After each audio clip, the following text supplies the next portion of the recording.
Welcome to the Battlefield Show. I'm your host, Sage Goodwin, and as always, I'm joined by Sammy Boy. How you doing, man?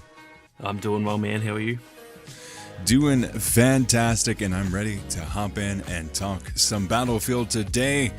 And this week we have a little bit of a lighter news cycle. Pretty dead. They had the update, and it's just been kind of quiet on the home front. So we're going to be talking about the Seattle studio and what we could see in a campaign and story in a Battlefield 2042 setting. So let's jump right in.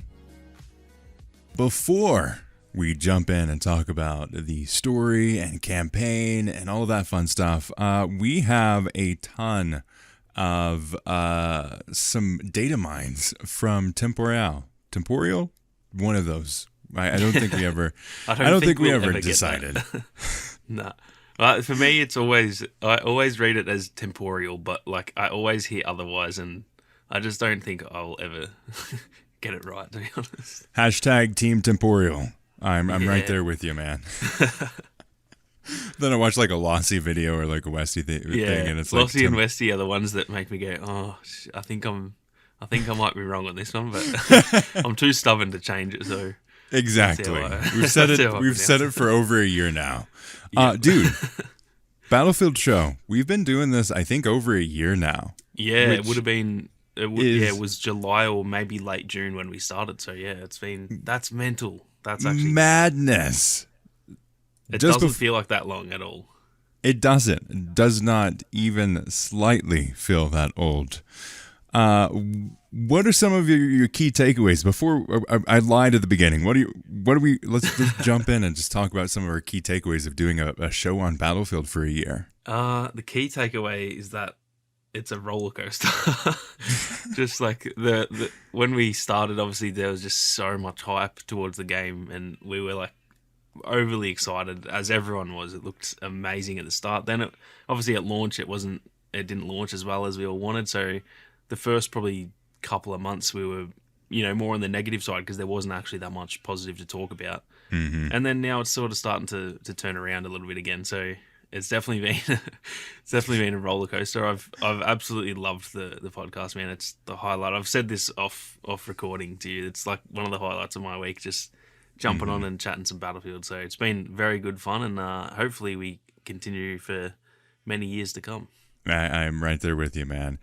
It was, I think, I will always have like massive nostalgia around starting this podcast just because we had so much fun diving into the speculation side of things. Well, the game didn't really release very well in terms of what we wanted and then what actually got delivered to us. It was such a fun time. It brought the enjoyment of like Battlefront 2015 for me back into the highlight of things of like, man, that we're in Speculationville. We're talking about what could happen, what has happened. We're talking about leaks, rumors, data mines, all of this fun stuff. And we hadn't had that opportunity in so long because Battlefront 2 was 2017. Yeah, that's 5 years ago. That's actually mental. And that's a very good point that we haven't really...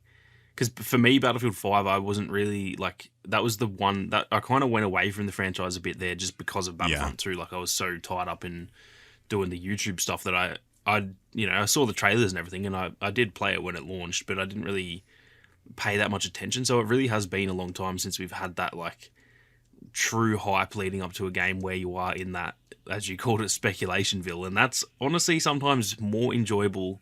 Even if the game's good, it's almost sometimes more enjoyable to just speculate before it comes out than the game itself, because it's just so it's just so fun to sit there and think, oh, what if they do this? What if they do that? And so it was really good leading up to the games to actually have that and have, just whole episodes where we were just pretty much sitting there thinking about what could happen. And even though probably I don't even know what we said, but most of what we said probably never happened.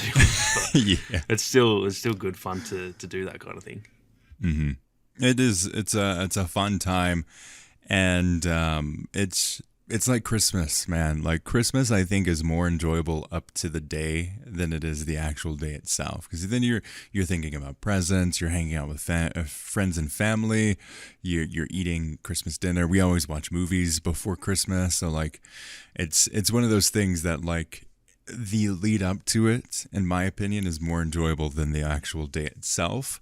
And I think most things are like that. So I really enjoyed that period. And I think definitely there was one period where we're like, okay, we're going to start releasing episodes every 2 weeks now. And we kept on doing weekly because right when we were in that like downturn, it was like, okay, we almost had like a revived passion for it. It was like, no, let's do this. Let's do maybe shorter episodes. We said we were going to do shorter episodes, and they ended up being some of the longest ones we've done. We never really. Yeah, that was weird actually. Because I do remember that we sort of, obviously the game wasn't going well, and I think we had both just kind of lost interest in the game for a little bit. So then that makes you. It's not like we didn't like doing the podcast. It was more just like, every week we're just coming on, kind of like, bashing the game, because there wasn't that much else to really talk about. Yeah. So I think both of us, because we're not like negative people, we kind of were like, I don't really want to just bash on the game all the time. So we sort of stepped back and looked at how we can approach it a little bit differently. And we thought, maybe we do every 2 weeks so that we can, hopefully there's a bit more news and stuff. And then we ended up going with the shorter episodes, which just never really happened, because I think once we get talking, we just we just go. So it's kind of worked out that we nearly, I wouldn't say we nearly gave up on it, because we were always going to keep doing it, but we nearly like really slowed down there for a while, and then we shows how much we enjoy it, because we essentially planned to do it shorter, and we just never have. It's always been the same length. I think too, it at least from my perspective, it ties into both of our strengths, which is more of that, like, it's more of the broader discussion things. I know for myself, and like early on when we were doing the Battlefront podcast, we were trying to keep up with all the stats. Like, I remember every single, I probably can name like more than half of the weapons that were in Battlefront 2015 still, and I could tell you all the stats and everything like that. But ultimately, I was like, there are other people that can do stats way better than me. And I think you're one of the big examples of this with your hero highlight videos. Like, those hero guides were some of the best Star Wars gaming content that was on the internet.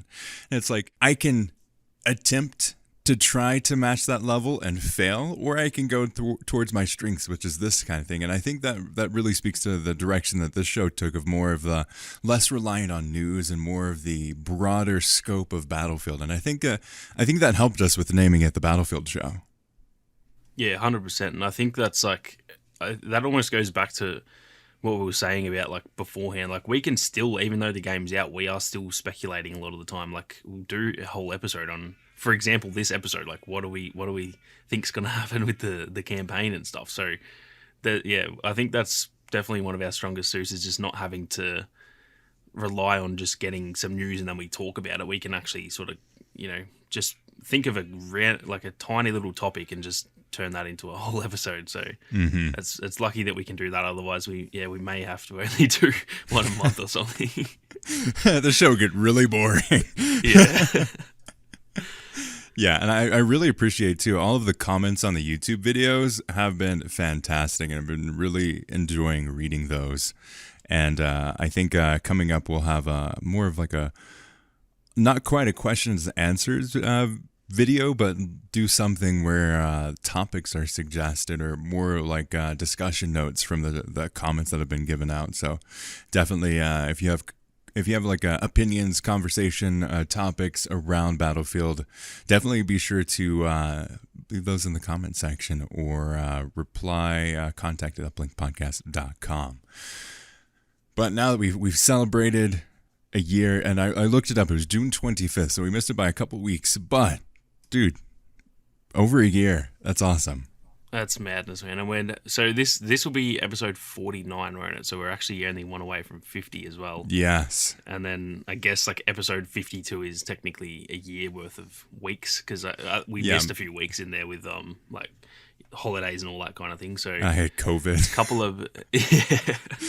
couple of big episodes coming up. Really, we've got episode 50 next, then I guess episode 52 we almost have to do something special for that, because it's a year celebrate a year of you could listen to an episode a week for an entire year just on the stuff we've released.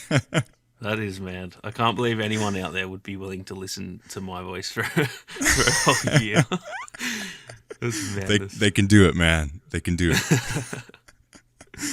Now let's kind of switch gears and talk about Temporyal, however you want to talk about it or pronounce it. They have released quite a bit of some DataMine stuff. You want to kind of do an overview for us on what was that they found? So this was posted, I believe, about 11 hours ago.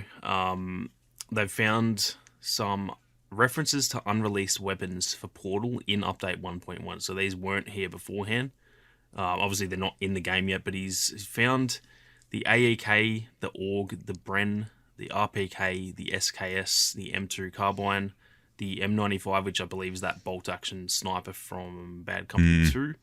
And that, oh man, if we get that, that'll be amazing. That'd be fantastic. And then the M249, which is an LMG as well. So, what's that? 8 weapons that it's not really confirmed. They could just be there for if they plan to add them. There's a lot of stuff that happens like that where they sort of get things ready for if everything goes to plan, they will add them, but maybe they won't. So it's not really confirmed yet, but it's always interesting to see.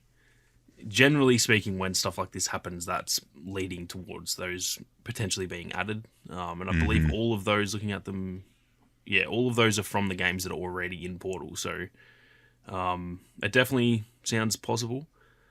And he says here potential content for the next patch, which is currently scheduled for August. So we'll have to wait and see. I guess that would kind of make sense because 3 months without content is a long way to go when we're in season 1, so we've sort of started that proper live service now. And so I think that's the type of stuff they can do when they start of season 1 they add a map and a specialist and weapons and stuff, and then I think adding a bit of Portal content throughout the season is really the way to go because that's a lot easier from what they've said. It's a lot easier to do that sort of stuff than making stuff from completely from scratch. And so I think that is a really good way to give us a little bit of new content, even though it's not in All Out Warfare. But that being said, they've sort of hinted towards adding some of the stuff to All Out Warfare. So these could end up being in All Out Warfare, which would be great to see. But as of right now, it's not really confirmed. It's just something to keep an eye on. But generally with data mining, when it doesn't happen, that's usually because something has gone wrong. Like that, if they've done stuff like this, it generally means that's their plans. But we will just have to wait and see, really.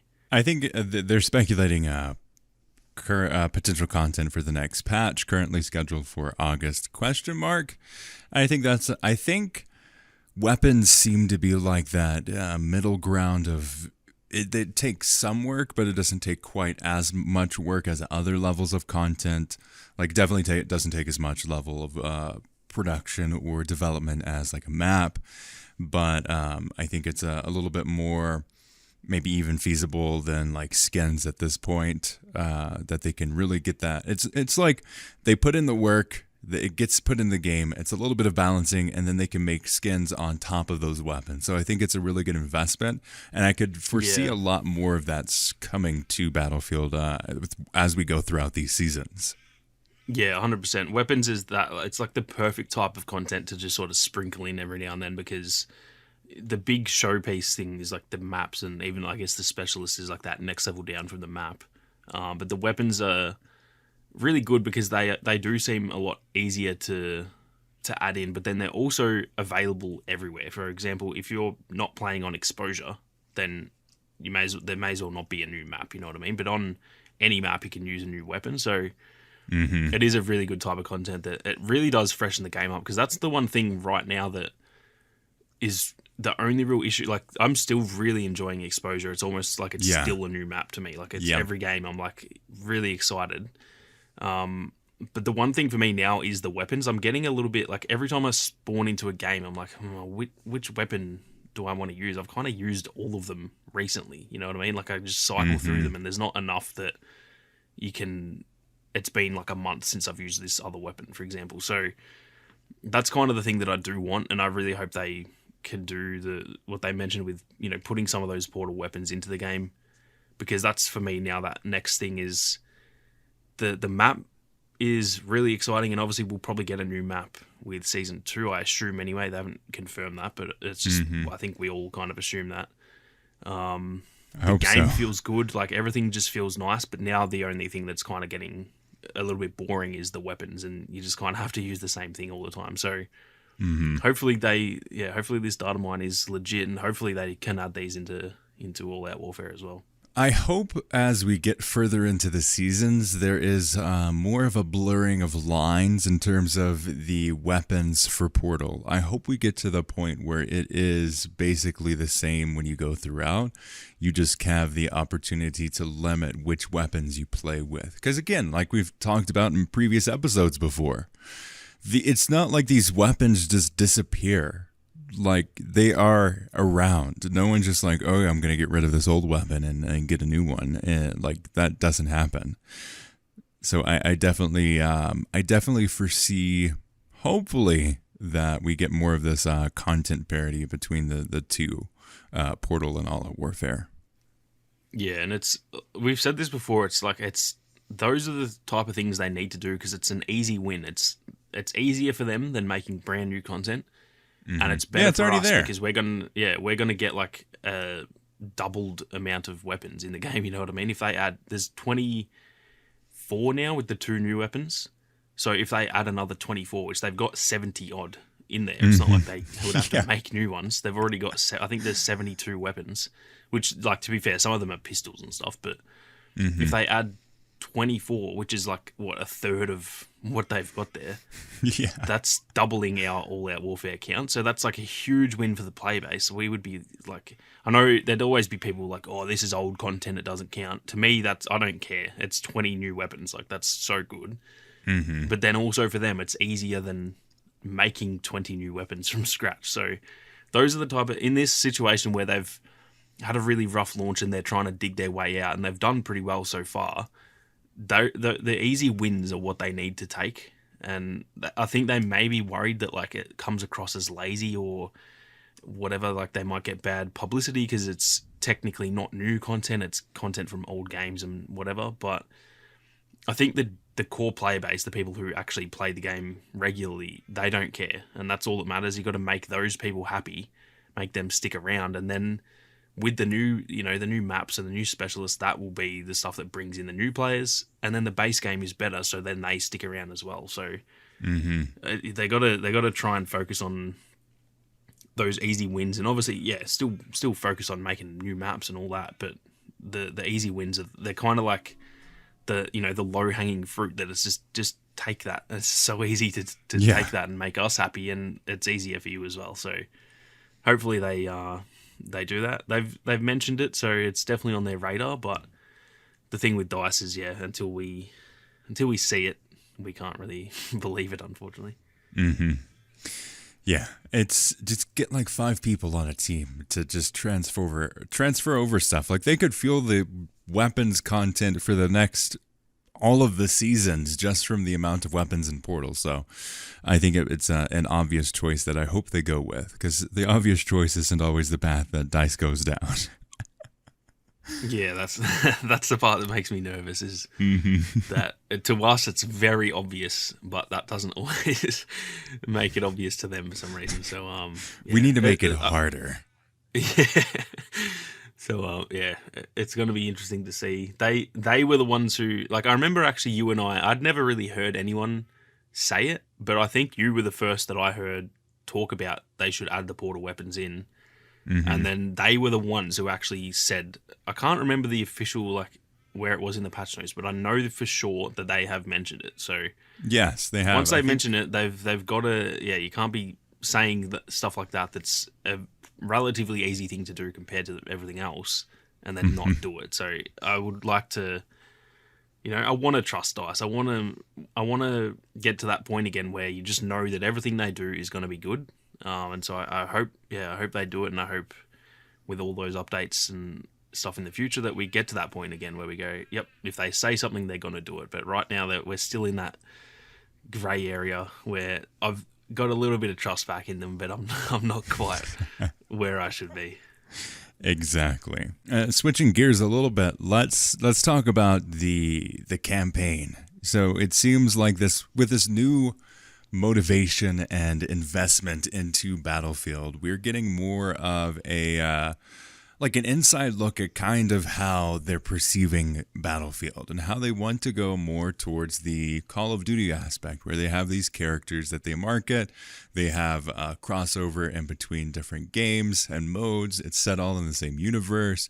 They have a similar storyline, or at least setting, world building in and across all of these different avenues that they're looking at. We've heard rumors of a smaller scale thing. We've heard rumors of a bigger scale thing. We've heard speculation around battle royales. Again, we have heard all of these different things. But I think the thing that we somehow know most about is the Seattle studio, which I don't even think they have a name for the studio yet. It's just the Battlefield Seattle studio or whatever. Yeah, they've like, I think even Marcus Leto has actually. I reckon one day I saw him. Someone asked him about that, and he was like, "No, we're still brainstorming it." So I wonder what they're actually technically called. Is it just the Battlefield Seattle studio? I don't know, but yeah, it seems like they're ramping things up. I've seen them sort of like advertising for positions and stuff now, and it seems like it's actually sort of underway a little bit. So. It's going to be interesting to see.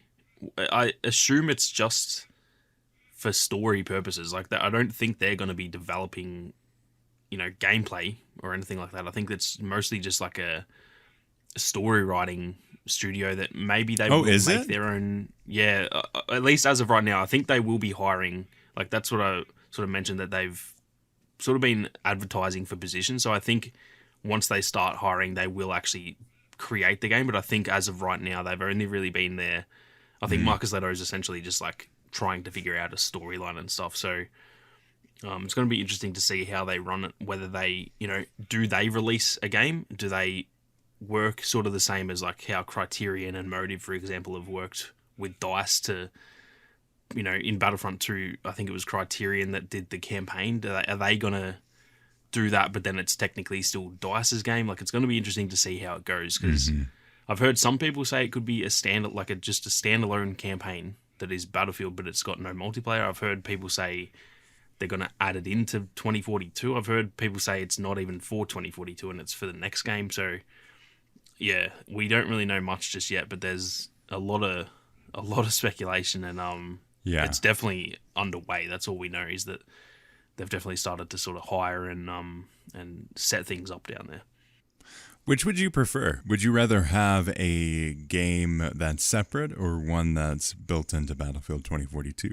I think I know your answer, but I'd love to hear you talk through it. It's a very tough one, actually. I actually don't know. I think having a standalone game would be kind of cool, but yeah, I guess you couldn't really sell it as a full, like if it was like $30 or something, I think that would be pretty cool.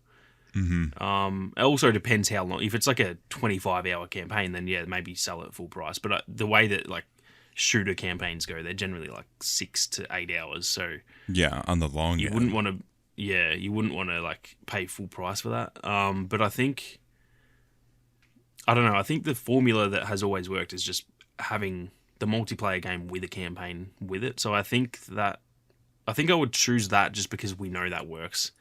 It might feel a bit weird having just like 2 separate Battlefield games. So like you can load up Battlefield 2042 or you can load up Battlefield 2042 campaign. Like that would be a little bit odd, I guess. So yeah, I don't know. That's a very tough question, because I guess it almost doesn't matter as long as if the campaign was the same. It almost it doesn't matter where it is. But I guess I would just prefer it to be added to 2042 just because that's the easiest. What are your thoughts on it? I think I would like it to be a separate thing, just so they can have a fresh start. They aren't tied down by any of the like the fluff and a little bit of the fat that DICE may have in their game.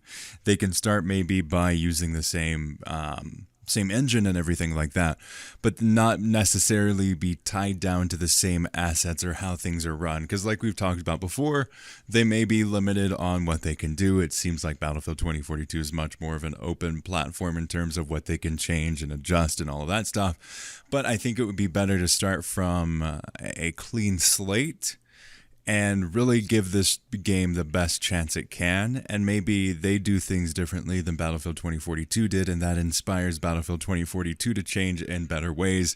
And then that also has this cross-collaboration effect across the two things. And I think in terms of how they could do it like how Call of Duty has their different launchers in the game. Like you can boot one up and it has the other ones that you can boot up as well.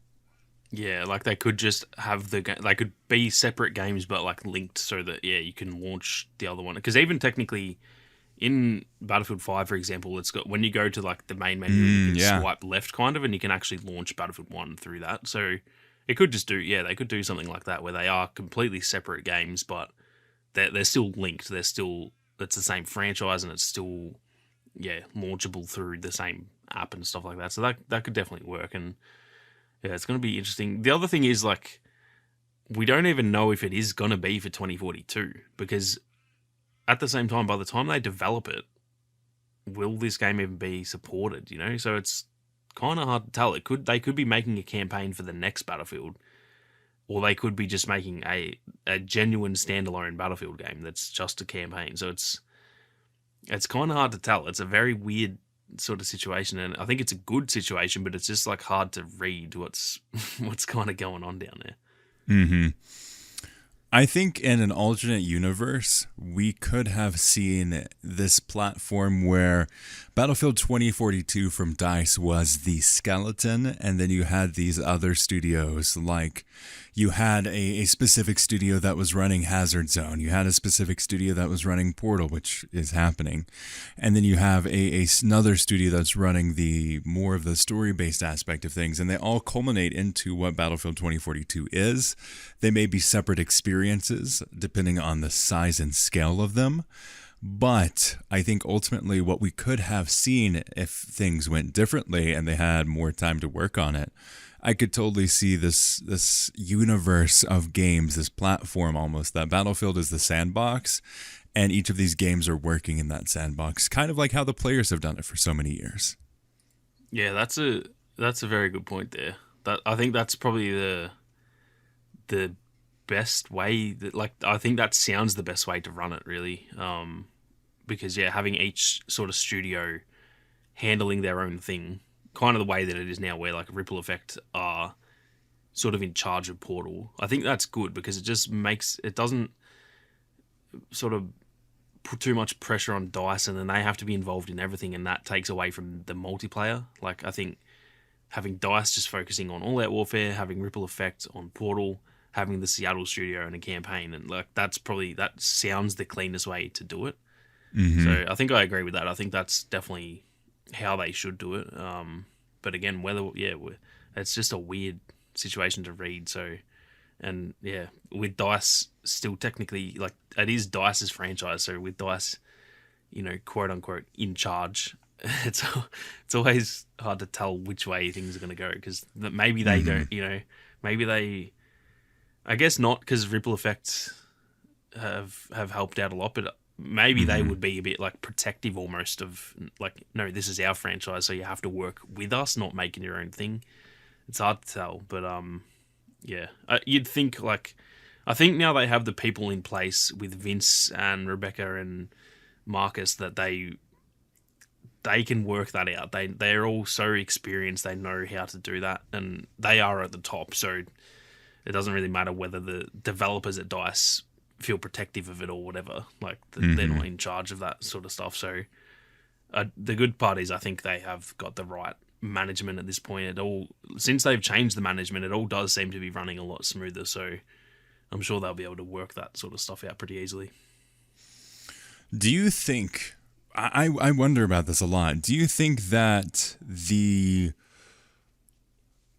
tides are changing in terms of how much control DICE as a studio, specifically DICE Sweden as a studio, has over the Battlefield franchise? It almost seems like it's getting taken over even more of like a higher level, because you have these 5 studios. Obviously, Battlefield or DICE is not capable of making a game to Battlefield scale as they once were, because you do have 5 other studios, or 5 total studios, one of the two, that are working on this game to deliver what it is.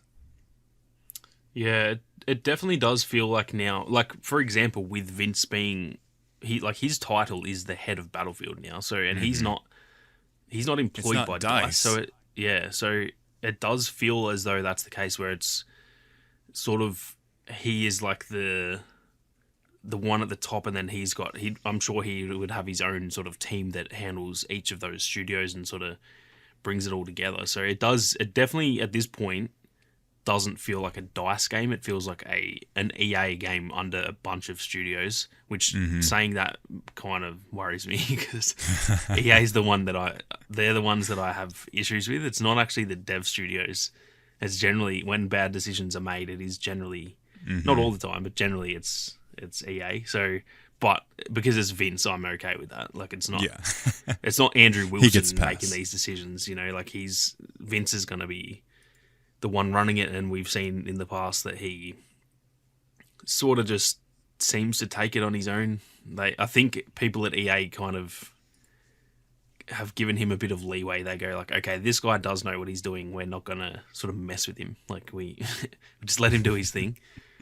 So yeah, it's as much as that is a little bit scary that maybe like EA is. I mean, technically they always have been. They own DICE and therefore Always their has been. franchise. But it does feel definitely less like a DICE game now, which I think is a good thing. I do like that DICE are involved in it because I like DICE as a company, and I do like their like they have been the identity of Battlefield for so many years. But like you said, they have definitely, a lot of people have left, and all like everything with COVID, a lot of people in general in the gaming, you know, in the development scene, they've all just kind of left and moved on to other jobs or moved on to completely different industries. So I think DICE can build its way back up because, you know, they've got a lot of inexperience now because they've got a lot of new, you know, developers, but they will get experience over time. So I think it's a good state for it to be in where it's just not all on DICE and they can sort of spread out the workload. Which, it seems like it's worked a lot better with this game. Because imagine, like, the way that the game launched, imagine if DICE was handling the game and Portal. It would have been another level of a bust. Like, it probably wouldn't even have been revived at this point. They would have been like, oh, this is too far gone. Like, we just got to move on. So, Yeah. it's, I think that's the way to do it, is just have kind of like a governing body in Vince and the people that he works closely with, and then spread out that workload and get a big team. That's what the game is bigger. Like Battlefield is a bigger franchise in terms of like the scale of the game than a game like Call of Duty, so they do need more teams working on it and all that kind of thing, and I think this is definitely the way to do it. Yeah, I think we're seeing Battlefield more of Battlefield is Battlefield, and Battlefield is no longer DICE. And I think that's a weird shift that we're seeing of these things have always been one and the other. But I think EA is seeing an opportunity for them to expand what people consider as Battlefield. And we're going to see Vince heading, as we already are, Battlefield as a franchise in more ways than just what we think of as Battlefield. It's no longer just whatever DICE makes is Battlefield. No, we have this whole universe that is Battlefield, and these developers work in that universe. And depending on how they allocate things, this studio is going to be focusing on Battlefield. This studio might not be focusing on Battlefield. Or, hey, we're going to launch an entirely new studio that is dedicated to the storytelling aspect of Battlefield. And this is the experience of what Battlefield is now. It's no longer just a game that DICE makes. It's a game that it's Battlefield. It's bigger than what DICE is now. Yeah, and that, like, we've seen that work with Call of Duty. They've got the 3 studios that work on that, and yeah, I think that can work. It definitely is like a slippery slope, because if they handle it the wrong way, it can go downhill. Because, like, I don't know, if they went that same way where say DICE handles one game, then Ripple Effect makes the next one, and then they have a third studio that makes the next one. That can be really good, or it can be not so good, where one of those studios maybe just can't make a good Battlefield game, and then when they launch their game in that cycle, and everyone goes, "Oh, this is the DICE game. This one's gonna suck." You know what I mean? Mm-hmm. So it can be risky, but I do think that DICE, if they have the time, I think they can still make a good Battlefield game. It's just that it seems like they've just rushed a lot of the previous ones out. And also, like, with COVID and everything, that's obviously affected it too.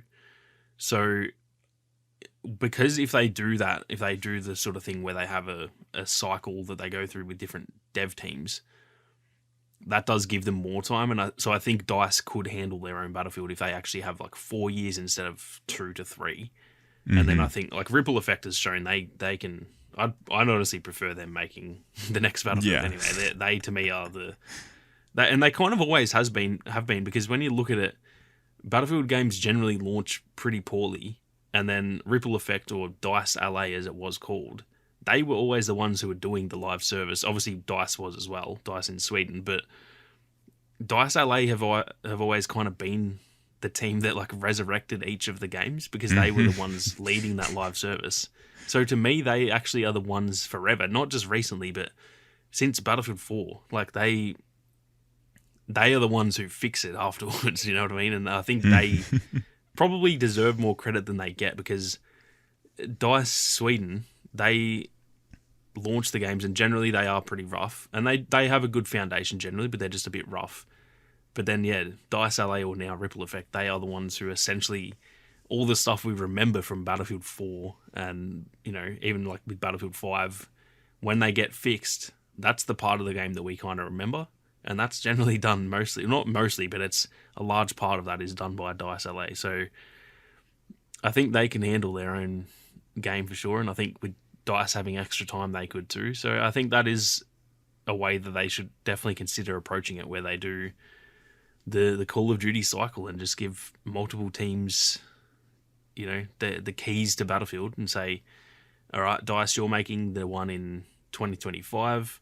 Ripple Effect, you're making the one in 2029, and that's, go from there. So that's the way I would prefer it. But like I said, there is downsides to that too, because if one sucks, then that dev studio kind of gets a bad reputation, and then when the next of their games coming around, everyone's like, oh no, this one's going to suck again. Yeah, I think that's the way I would love it too, because as we're seeing more and more just with media in general, even movies, I think one of the common complaints with Marvel movies recently is that they have become too much of a machine, and at least with a couple ones in like Phase 4, they're not given the time that they needed to get a story, or like in the case of like Doctor Strange, where they had a director, they had it. Like the director began, they started working on it, and then they switched directors. Sam Raimi came in and added his flavor to it, which didn't really match entirely what the original vibe was of that story. People picked up on it. They're like, there's a disconnect here, and it ultimately came down to they weren't given enough time. So I think when you give studios enough time to really to have that time frame to be like, oh hey, this doesn't work, well, we have time to change it, instead of like, well, specialists may suck, but we can't change anything because it's too late and we have to ship it. Yeah, exactly. That's the perfect example, because they may have been able to, if they had more time, for example, and they had been able to do playtests early, a year before launch, for example, they may have seen that and gone, oh, like, okay, this doesn't work.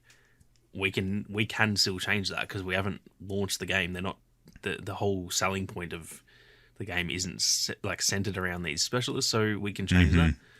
So that's a really good point, is that gives them extra time internally to find those things out, but then they can also do internal play tests, people signing NDAs and all that kind of thing, so that it doesn't get leaked, but get some feedback on it, and then they can learn that the easy way rather than launching it and finding out through like huge amount of backlash that people don't like it, because that's the unfortunate side of it, is that if they don't really test it enough, it's once it's out there, it's getting hated on.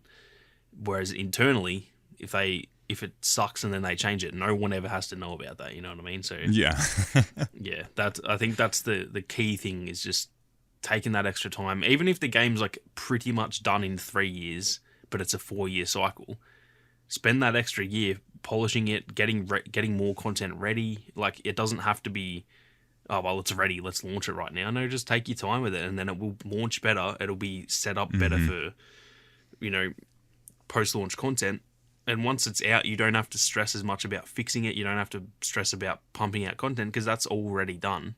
Yeah, and then exactly. you can start putting your focus into the next game quicker. You know what I mean? So, yeah, to me, it's like, I understand with business, it's never as easy as just like what we've just said, because I do know that it's a multi-billion-dollar company. They have to make their money and all that. So there's always the other side of it. But I don't know how many times you and I are going to have to say it. If you just make good things, that will make money. It's so simple. So yeah, that's the way I see it too. Take your time, quality over quantity every day of the week with video games. Like, that's, Call of Duty already holds that, the I guess quantity over quality. Their games aren't quite as polished and large scale as Battlefield, but they pump them out, and that works for them. But they now own that niche, so there's no point trying to rush out games.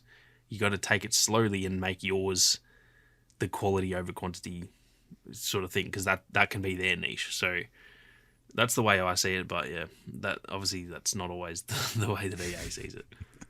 Yes. And I think ultimately I'd love it to get to the point where they could get into the level of development where they're like, hey, we could release this now, but we're going to wait and we're going to prep 6 months of content. We're going to make sure the first 2 seasons in terms of content are already done.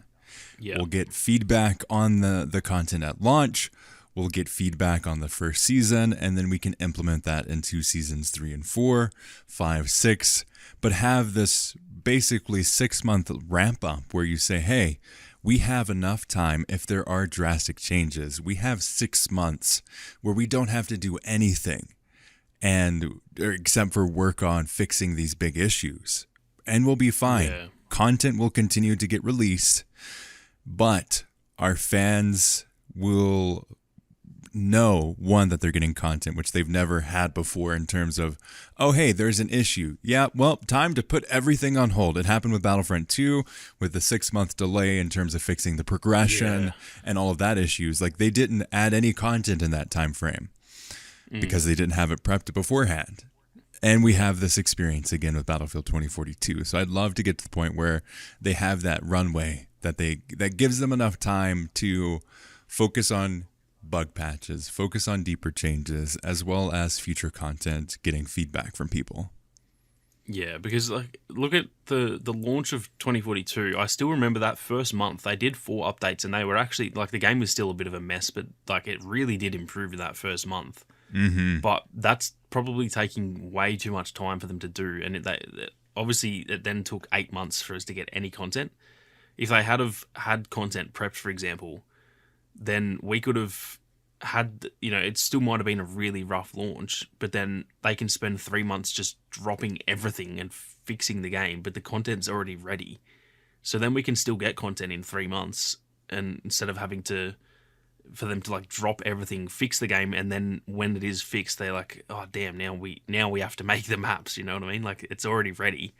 So yeah, that's something we really haven't seen for, I don't know when, like Battlefront 2015 maybe. I guess Battlefield 1 launched well, but that also took a long time to get content, so that's a hard one to gauge. But yeah, we haven't seen that in a long time, where I guess maybe Battlefield 4 was probably the last one for sure that like launched rough, but we still got a lot of content.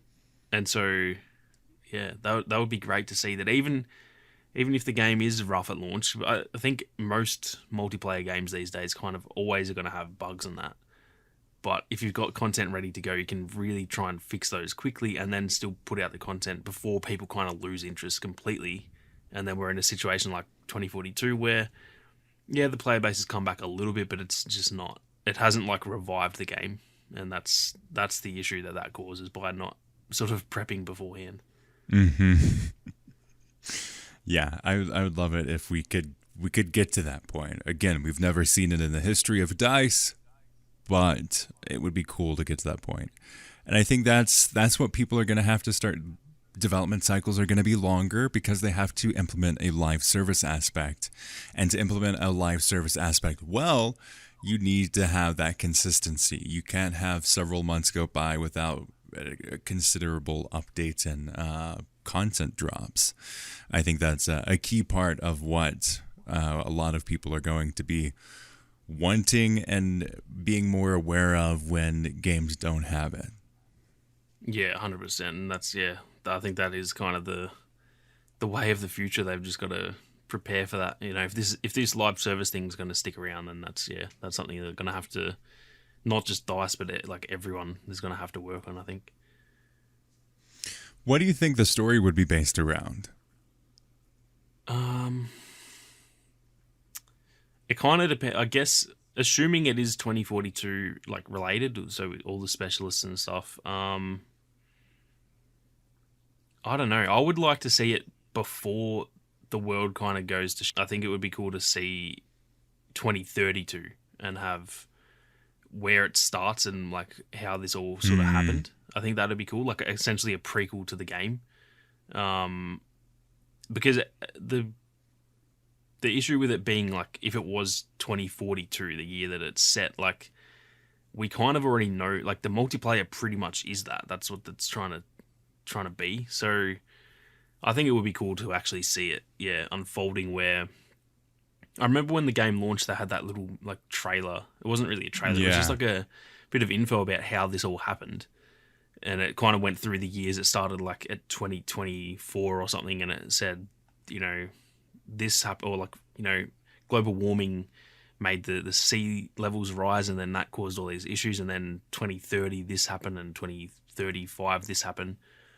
I think it would be cool to actually see all of that unfold and kind of start the game like even in like 2022, for example, or whenever they launch the game. If it's 2024, then you could start in 2024. And then the game slowly progresses through until 2042. I think that would be cool. That's probably what I would like to see, but it's hard to tell what they would actually do. What do you think it would be?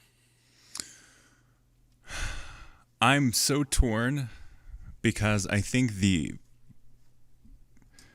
I would like it set after the current Battlefield 2042, but that also implements different things, or it maybe picks up at the same time as Battlefield 2042, and we get that continuation of the story. But that's a lot harder to work with. A prequel would give them a little bit more freedom. The only problem with the prequel that I could see is the issue that we had with Battlefield 2042 at launch, is they could go a little bit more clean because it's the beginning of the downfall instead of in the downfall. And I'd really appreciate more of that grit and texture that we were starting to get into the new maps. Yeah, that's a good point. It would be like starting out. It would be like Kaleidoscope now. It would be a pristine city. So yeah, that's a good point. But I get it. Just kind of depends how long. I think it would be cool to have like big time jumps between. So like the first like chapter, almost for example, like Battlefield 1. Almost war stories. That'd be pretty cool to have like different sections, so there'd be war stories for each like year. So 2024, then 2028, and just do like say 4-year jumps, and each little section of the campaign is like this little, maybe it takes place over the course of 1 year, and you kind of see it from the start for 1 year, then you see from 2028 for 1 year, and kind of see it all happening. That could work, and then you could kind of get that grit in there, because the world would kind of be in its downfall already by, say, 2028, 2032, whatever.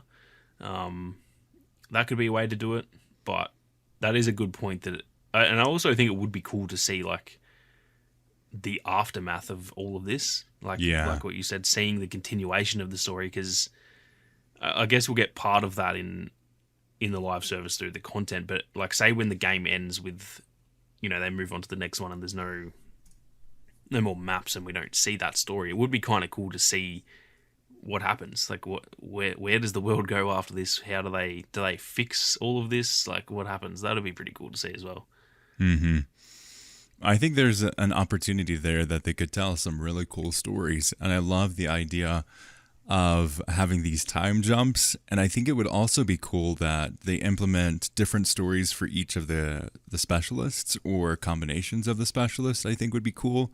Like you play the Irish Graves one, or you play the Angel one, or you play the Liz one. Like I think there could be some fun combinations and character stories, and also the interpersonal relationships between these soldiers that could be really awesome in the No-Pats. Yeah, like some of them could have met before the events of 2042, for example. Like that would be pretty cool. Like McKay and Falk have met 5 years ago and they helped each other in this battle or something like that. That type of stuff would be pretty cool. And I think that would also be a really good option, is actually instead of doing it by year, you could just have, the McKay campaign, the Falk campaign, the Sundance campaign, and have those so that you kind of play as each specialist, and they can be set in essentially whatever year. And they can almost just be their complete own little story that all together they do add up, but like individually you can just play one and it doesn't matter if you've missed the other ones. I think that would be pretty cool, because I do like the war stories. I think that was a good direction that they went, where it's instead of one campaign, which I didn't think there was an issue with having one campaign. Like Battlefield 4's campaign was really good, but it's kind of just cool to, like, the war stories, and maybe it was because of the setting of Battlefield 1 and 5, but seeing all of those different little stories, I think I actually preferred that. Like, it was just, you just kind of play it for like, I don't know, 2 hours and you've finished that story, and yeah, I really like that. So I think that could definitely work for a game like this as well. I still go back and play Battlefield 1's war stories pretty regularly. They're so good, man. That's easily the best Battlefield campaign. I will not be told otherwise. So good. Incredible. And I think it gives them the opportunity to express more of their creative freedom. And they could go from this one part of the world to this completely different part of the world and tell a completely different story. And I think that would give a lot more breadth and a lot more understanding of the impact that Battlefield 2042 story is trying to allude to, of the whole world is suffering because of this war. Yeah, that's kind of the stuff I would like to see in the prequel, is not just the war side of it, but like seeing, as weird as this might sound, saying I want to see the people suffering, but seeing those sad stories of like just people like homeless and say like Falk. We've seen like the concept art of her like helping out people who were just kind of like homeless, and there was like a picture of her delivering a baby and stuff. Seeing a bit of that, like as say like the setup to her story, just like a quick little 5-minute cinematic at the start of the Falk campaign, for example, and actually getting to see the sad part of the story, because I think that always makes the stakes feel a lot better when you can see like, oh damn, like all these people are like homeless and everything's just gone to absolute hell, and that raises the stakes for the actual, when you go and play and you're fighting in a war, it kind of makes the stakes a bit higher. So that would be cool to see as well, just to not just see the war, but to see the downside to it and stuff. I think that would be a really interesting sort of way to, a direction to take the story, that we see a bit of a sad story, because like Battlefield 1, that opening sequence in Battlefield 1 where it's just like all the people dying, like that was so sad, but it makes it like, I probably sound like a psycho saying I want to see those sad stories, but like it just makes it, you feel so much more attached when you get emotional, like you're playing as each character and you just get shot and you move to the next one, and it's like all this sad music. It makes it so much more intense and emotional, and I think that's why I remember the Battlefield 1 war stories so much more, because they are so dark. Like they're genuinely not happy stories, and as good as it is to have a happy ending story and stuff like that, I think those stories are good to tell as well. Especially, it's about war, it's not going to be happy, you know what I mean? So that would be cool to see, just to see the downside of all of this that's happened, and make it a bit more of a dark, gritty story, because that's kind of what they set up initially, and then obviously the multiplayer hasn't really lived up to that. It's a bit like goofy and stuff, so having that darker side to it would be pretty cool to see, I think.